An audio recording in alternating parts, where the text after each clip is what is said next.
much. Good evening. My name is Lady Reverend Mrs. Charlotte Adu, and this is the Real Woman in Me show.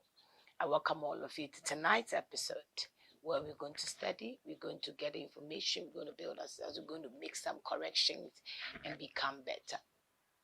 I want us to talk about Ruth and Naomi. I'm going to connect it into our marriages, our lives, and the things we can do to better our lives. I welcome all of you. Thank you once again. Don't forget to go to all my social media platforms. Facebook, The Real Woman in Me Official. Go to Instagram, The Real Woman in Me _ YouTube, Reverend Dr. Charlotte Adu. You go to TikTok, Charlotte Adu. Follow me, like it, share, and let's be part of this and build it together. I'm so grateful for your life, for taking time to watch me every Monday on Praise TV. We pray that grace will continue to keep all of us to study and build and become better. Your mistakes is not the end of your life. We all make mistakes, but every mistake is a platform to learn, to get knowledge, to open yourself up for wisdom, for more information. The mistakes brings the best out of you. Only if you will not stay where you made the mistake, but let yourself up and become a better person. And life, as we grow, as we journey together, as we journey to where God wants us to go, there's a lot of things we don't know. A lot of things we come and we make mistakes, we build, we become better. Every best man or every better person out there have gone through their mistakes and still going through their mistakes. We are being kept by grace, and we are being kept because God has been grateful unto us, or He has favored us much. So I just don't want you to die in your mistakes and let go, but I want you to build yourself in your mistakes and become better and correct yourself not to make the same mistake again. I'm saying this because when I read the Bible, Naomi moved with her husband and the 2 sons to a different land because there was famine, because there was a lot of issue. This one tells you that this decision was made by Naomi and the husband, deciding to move to another state, move to another town, just to seek for greener pastures. It happens to all of us. That sometimes in the marriage, things are so difficult financially, where we are staying, the environment, things become so difficult that we make a move to move out just to get a comfort place or a place of peace. Sometimes the move we take, we don't ask God. We don't see the future of that move, the impact that is going to have on us. We just make the move because we want to make a move, because people are also moving. The question I'm asking is this: are you getting married because people are getting married? Are you entering into marriage because society, family, church are pushing you into it, or you just want to get married for your own fantasy? So many things need to be considered before you enter into marriage, because that institution takes a lot: responsibility, maturity, commitment, dedication, a whole lot of things. Because along the line of marriage, so many things may happen. So many crashes will come. So many confusion may come. A lot of things may happen as you take that journey. But as in whether you are ready to deal with it, or you have the strength or the emotion to deal with it, you have the feeling or the power to deal with it, it depends on you and your God. Whether you have understanding of what you are doing or what you are putting yourself to depends on you and your God. When Naomi made the move with her husband and the family, the 2 sons got married to Orpah and Ruth. And along the line on the journey, Naomi had to lose the sons and had to lose the husband. She went with the family, but she was coming back empty. Some of the things we do or some of the mistakes we make can affect a lot. It can affect your husband, it can affect your wife, it can affect your children. Let me say this to you. There are people that think that they don't even need their wife, they don't need their husband, they don't need anybody, they can do alone. There are people that think that, okay, without my husband, I'm okay. Without my wife, I'm okay. When you get to that point in life, I'm telling you this, it's pride and ego, and it's going to destroy you. When you think that you don't need your partner again and you are better off than them, it's going to kill you. That is when Naomi got to a point and realized that losing all, she has no hope again. You see, when you begin to know that your partner or your family means a lot, and you do everything to work it and make it work, unless it cannot be worked, that is fine. Unless the two of you come to agreement that no, we can't work it out, let's come to agreement, we can't do it and move on. That is your decision. But whilst they are there, whilst your family is there, whilst your wife, your husband, your kids are there, and you want to ignore because you can do better without them, that is also your decision. But it becomes so difficult. But Naomi made us understand that life without the husband and the sons were meaningless. So it got to the point Naomi had to tell Ruth and Orpah to go back to their families because the sons are no more. So why do you stick with me? But Ruth saw something Naomi didn't see. Ruth saw something Naomi had already given up on. Ruth found something that Naomi had already but had given up on that God. Orpah had to go because she had to move on. There are people when they are working with you today, when things are okay, they are okay. But when things becomes rough, they don't see any good in you again. I'm saying this because Orpah didn't see the future of Naomi. Orpah didn't see the hope of Naomi coming back to herself. I said something last week and I was asking people, are you working with Ruth? Do you have Ruth in your life? Because there are people that are working with you today. And should anything happen to you, they are leaving you because they don't see hope for tomorrow. They don't believe any hope that there's something good coming out of your life tomorrow because they think today has ended because everything has left. Everything is gone. So they think today has ended and therefore they need to make a move and leave. You can't blame them. Let them go. It's not their fault they can't see your tomorrow. It's not their fault that you have given up and they've also given up on you. But you need a Ruth that will see that you have given up, but they have hope in you. You need a Ruth that will not just see your today, but see your tomorrow. So if you marry somebody that didn't see your tomorrow and will give up on your mistakes today or give up on your weakness today, there is a big problem. Because I've come to know some people that a lot of men have come to me and their issue was like, when I married my wife, I was okay, everything was fine. But along the line, I lost my job. And when I lost my job, my wife has turned her back against me.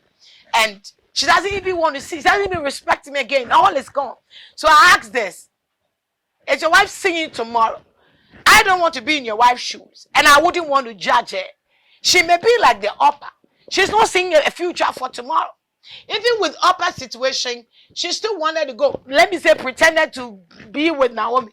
When Naomi gave the option, she just chose the option and she left. But with Ruth, options were given. They persuaded her to end it and don't follow. But she was determined because she wasn't seeing today. She was seeing tomorrow. You need to marry somebody that sees your tomorrow, believes in your tomorrow. Because listen, before you can get to tomorrow, okay, you need to find the obstacles of today. Before you can move to your next level, there are obstacles that come your way. If God has told Abraham what would happen on his journey where God has called him, I think he may have given up on the way. Many of us are giving prophecies. Oh, you're going to do this, you're going to get there. But the process are not really narrated to us. We are just told of what can happen tomorrow, what tomorrow holds for us. But as to get there, it's not told, it's not given unto us. So when you get to the journey or you start the journey, and along the line, the obstacles begin to come, or the trials begin to come, the battles begin to come. So many things begin to come and they start fighting you. If you don't have a Ruth in your life to encourage you, a Ruth that will push, that is why your partner should be like a Ruth. Whether a man or a woman, it should be like a Ruth. Because Naomi made a step and made a mistake. Naomi took a step and that step brought calamity on her. But Ruth never looked at the calamity Naomi was in. I love that portion of the Bible, and it encourages me a lot, and I want to share with all of us. You see, the present state of Naomi was so bad. The present state of Naomi was no hope. There was no life in Naomi again. There was no future in her again because she had lost it all. You see, sometimes your wife or your husband may have made a deal of taking a decision of done something, and there's no hope again. When you look at him, he has lost everything, his dignity, finances, his life, his health, everything is gone. Out of one mistake, out of one decision they took. Who are we to blame people for their mistakes? You see, God will always lift you up if you decide to tell yourself, I'm not dying in this situation, I'm not dying in this mistake, but I can do it if I really want to do it. Because God is always ready, standing there to help you if you need that help. Ruth saw something, and I love the insight and the vision of Ruth. The never giving up of Ruth, the strength of Ruth, the hope Ruth brought, the trust Ruth brought back to Naomi. It was Naomi's God, not Ruth's God. Because Ruth is coming from a cursed land, the Moabite, a cursed land. So the God Ruth knows is not the same with Naomi's God. But encounter, so we see, you marry a man from another foundation or another background, a woman from another background. We have different gods. Some may not be coming from a background where they know God. They just come from another shrine or whatever they believe in. But they emerge. They're working together. They're journey together. So you see, marrying a man or a woman, okay, from a different background, to tell you that there are different spirits that fight or stand with us. If you have God and you believe in your God, and your wife may not have that strength that you have, you don't criticize, you don't crucify her, you don't judge her, you don't kill her because you are better than her. No, but the two come to emerge. The weakness, the strength come together for God's purpose to be established. Ruth needed Naomi. Naomi needed Ruth. Listen. Don't ever say to yourself that you are better than, you don't need your wife, you don't need your husband, you don't need that friend, you don't need that person. No, you cannot do alone. There should be a Ruth and there should be a Naomi. Imagine together to bring in the purpose of God together. So everybody needs Naomi, everybody needs a Ruth. All right, the reason why God brings two people together, as the Bible said in Genesis chapter 2, yes, verse 15 going, it was not good for a man to be alone. It was not good for one person to be alone. Therefore, God needed the two teams. And the two teams are not perfect team. They are weakness and the strength. They emerge and we share together. And we build and bring the purpose of God together. Naomi needed Ruth. Ruth needed Naomi. Ruth can never say that she can do without Naomi. Ruth can never say that, oh, I'm better off than Naomi. Naomi cannot say that, oh, I know God. Ruth is from a cursed land, so I am better off than Ruth and all that. How can a cursed girl connect to me and she's better? And then Ruth can also say that, okay, Naomi has lost it all, so why should I? Listen, in marriages, okay, when you get to know the weakness of your partner, when you get to know what they've done wrong, where they are, or what they've gotten themselves into. If you have the strength to help them, do it. Don't judge them. I was listening to one lady that came to me and was telling me that she wanted to end the marriage because she went to cheat and the guy got to know of it. So let me say, she said she confessed to the guy because she was being tormented for what she did. And the guy said, oh, he has forgiven. I think they spoke about it, he has forgiven. But the lady said, Mommy, I needed his forgiveness not to come back to him. Because I cannot stand being tormented by what I did in the past. And with the guy I've lived with or I've stayed with, I know what he can do. The least mistake you make, 20 years or 100 years to be with him, he will use that. The least mistake, he will bring it up. So I didn't go to him to apologize because I wanted the relationship back. I apologized because I wasn't feeling right. And I thought I should let him know, needs his forgiveness and just move on. My biggest mistake was to tell him. In the beginning, when I told him, I didn't want to go back to a relationship, but he had his way to say, I'm sorry, it's okay, I can also make a mistake and all that. He said everything to convince her to be in a relationship. Mommy, he said the biggest mistake I made was to tell this guy, whilst I knew that his maturity level was very low, and I knew how he can treat me. And I felt I should talk to him, so I spoke to him. And that has been my biggest mistake. Mommy, when I started to be back in a relationship with him, the things this guy did to me, I was like living in hell. I've regretted even speak because he doesn't even deserve me confessing to him. Not that he's better, not that he has never cheated before, but I didn't feel right. That is why I spoke to him. And I'm not going to blame anybody for cheating. I made my decision, and I'm wrong, and I've apologized, and I'm working on myself not to allow somebody to influence me to do what I don't want to do. We spoke about, I said, Mommy, this guy has tormented me. Like, it got a point I wanted to take poison to kill myself because I felt I was worthless. I felt I was useless. I felt everything. I felt God doesn't want me. I felt I was abominable to God because the kind of things she told me, the kind of words or the things she got into me, and I was influenced by what he told me that God doesn't need me. I'm worthless. It's like he's the one holding me. He's the guy, the one holding me. If he needs me, I'm going to die. To the point that I nearly killed myself. But I listened to your videos and I said to myself, oh, why am I killing myself if I can go to God on my own? And I don't even need to speak to any man to forgive me. I don't need the forgiveness of anybody because this guy I'm talking about is not equally better. But I felt it was okay to do that. I should have checked his maturity level. And Mommy, when I listened to that video, I cried and I spoke to God that I'm sorry. I need his strength. I need him to empower me again. That is when I got to know that God has not left me. That is when I got to know that I am not a curse, but rather it was a stepping stone for me to get knowledge and know how people are and to be careful the next time I'm taking my decision. And when I got back to myself, I sat him down, and whilst I was talking, he brought back, you don't deserve, because he thought I was still the same person who was manipulating. And I said, you know something, I may not be the best person for you.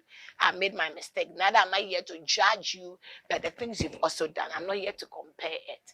I made my mistake. And I thought you were mature enough to share it with you. But that was my mistake. And therefore, I'm not continuing making the mistake. It was good being with you, but I want to end it. I don't want to have anything to do with you. And as I speak to the guy, still begging. The lady said, Mommy, I've forgiven him, and I know maybe he has also forgiven me, but I don't want to have a life with him. Do you know why? I want to live. I don't want to die. He's a torment. He has been a torment. He's a torment, and he'll be a torment tomorrow. So it's better he goes for somebody that will not do what I did. He deserves better. That's what I told him. And up to now, I always told him he deserves better. I'm still a work in process. I'm working on myself for God to take me to where he wants to take me. I'm saying this to you because Naomi gave up on herself. It had to be Ruth to see the future of Naomi. It had to be Ruth to look at Naomi and tell Naomi, listen, you can do it. You may have lost your husband. You may have lost your children. You may have lost everything and you have no hope again. But there's one thing you've not lost. That is God. You see, everybody's life is in the hands of God. There will be somebody that will come value you. There will be somebody that will see the best out of you. Many hands will be pointing at you. Oh, you did that, you did wrong. Yes, society is like that. There's nothing you can do about it. Society, it has been like that since Jesus' time to now. Society will always criticize. Society will always look down on you. Society will always speak ill when they see or when they get to know of the mistakes you've done. We are people that knows how to judge people, knows how to see the weakness of people and never celebrate the good in them. It is a normal thing. Society would never, most of the time, celebrate the good in you. It's only few that does that. But society always want to look for the mistakes, where you fail, what you did wrong, bring your past, your future, emerge them, and bring the color or choose a color they want to picture you or paint you with. You cannot always hold on to what society thinks about you or how society sees you. You should also see yourself in the mirror how God sees you and what the future holds for you. It's a better future. Naomi never dreamt that out of Ruth, she's going to be a great woman. She was a great woman. But she was better when Ruth came and they emerged and saw the glory upon her life. You see, there is something you are missing. God is not even concerned about your mistakes. He's concerned about your rising. He's concerned about you not falling at the same place. The righteous shall fall 7 times but will rise up again. Are you rising? Are you taking the decision, the bold step to tell the enemy, to tell the society, yes, this is your journey. This is how you've been able to survive through it all.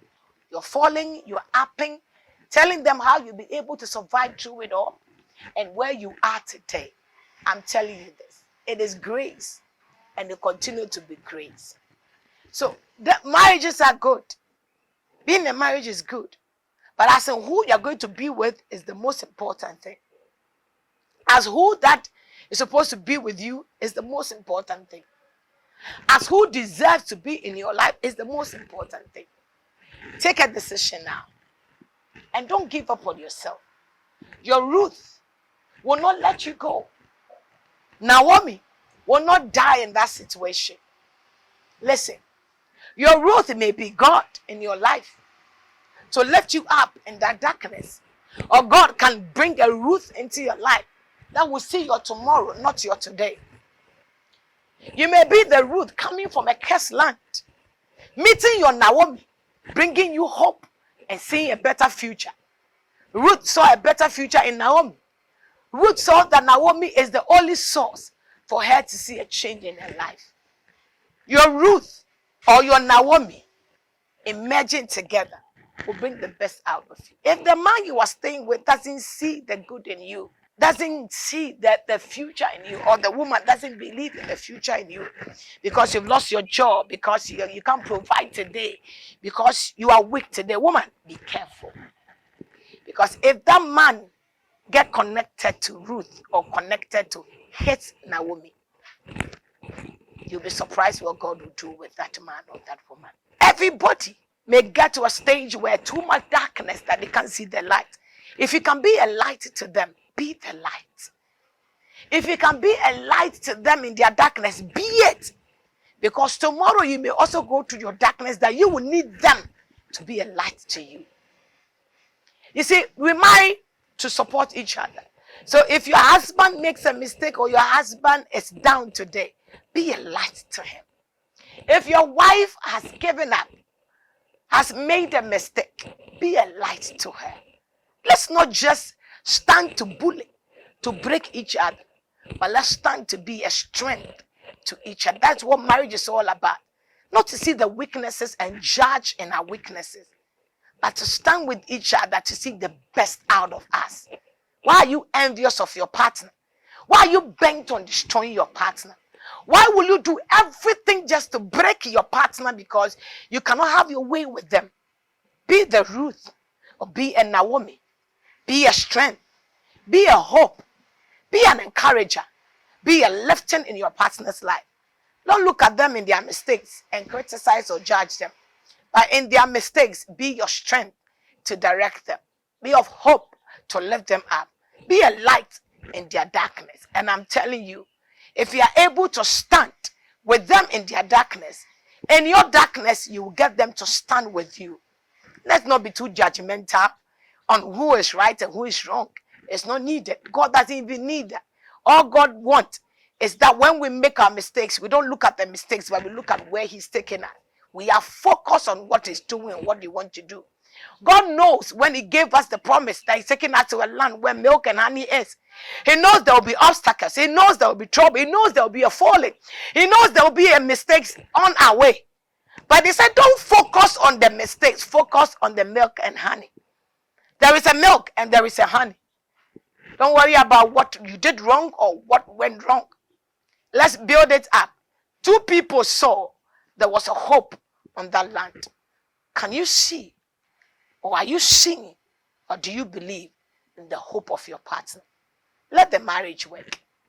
Let your life work. Let it change if you want to change. By the grace of God, the Lord has brought me to a beautiful end. And it's going to start a new stage with me. Therefore, I want to appeal with all of you. We want to get an office where we can establish it well, where we can help other people to also help themselves. We want to get an office where you can walk in anytime. You may not think you need me now, or you may not think you need help today, but somebody does. Somebody is dying and they need to walk into the offices and come and get hope. So I'm appealing to you as you watch me. If you can connect us, you can help us. We need an office space where we can establish ourselves and open ourselves out to be of help to others. Please, the numbers are on the screen. You can WhatsApp me or call me if you can help, support, sponsor us to get an office where we can establish the real woman in the office, where we can open ourselves, where people can come and seek for help and get knowledge. 055-2369-403. 055-2369-403. WhatsApp me on the same number. Let's talk. Don't forget to go to YouTube, Reverend Dr. Charlotte, Instagram, The Real Woman Me _, Facebook, The Real Woman Me Official, TikTok, Charlotte. And remember, June, July, August, we coming all the way to US, Canada, UK, Europe. If you want us to come and be a blessing to you, just WhatsApp me, so we can also come as we travel around to do our job, to help to lift people up. Thank you. Have a beautiful night. Bye.